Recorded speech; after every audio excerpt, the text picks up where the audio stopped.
এবার হোয়াটসঅ্যাপে খুব বড় পরিবর্তন আসতে চলেছে। খুব শিগগিরই মানুষ ফোন নাম্বার না দিয়েও আপনার সাথে চ্যাট করতে পারবে, শুধুমাত্র ইউজার নেম থাকলেই হবে। নমস্কার, গড়াইয়ের ক্যামেরাতে আপনাদের সবাইকে স্বাগতম।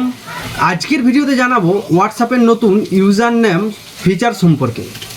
সবচেয়ে প্রথমে আপনার হোয়াটসঅ্যাপটা যে রয়েছে সেটাকে আপডেট করে নিন।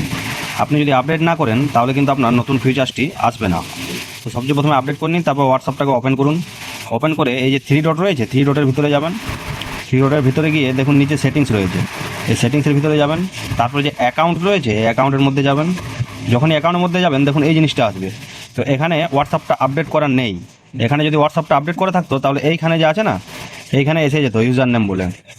তো আমি আমার হোয়াটসঅ্যাপটাকে আপডেট করে নিয়েছি। এরপরে দেখুন হোয়াটসঅ্যাপে সেম প্রসেস যখন যাবো, হোয়াটসঅ্যাপের ভিতরে যাবেন, 3 ডটে যাবেন। 3 ডটে গিয়ে এই সেটিংসে যাবেন। সেটিংসে গিয়ে এই যে অ্যাকাউন্টস রয়েছে অ্যাকাউন্টসের ভিতরে যাবেন। সেখানে যখনই যাবেন দেখুন এখানে ইউজার নেম বলে আপনার নতুন ফিচার্সটি চলে এসছে। এখানে আপনি আপনার পছন্দ মতো ইউজার নেম দিয়ে দেবেন, ক্রিয়েট ইউজার নেম করে। সেই ইউজার নেমটাই অন্যের কাছে শো করবে, আর কিন্তু নাম্বার শো করবে না। এরকম আরো নতুন নতুন আপডেট জানতে গড়াইয়ের ক্যামেরা চ্যানেলটিকে ফলো করে পাশে থাকুন। আর ভিডিওটি যদি ভালো লেগে থাকে তো অবশ্যই একটা লাইক, কমেন্ট আর শেয়ার করতে কিন্তু ভুলবেন না।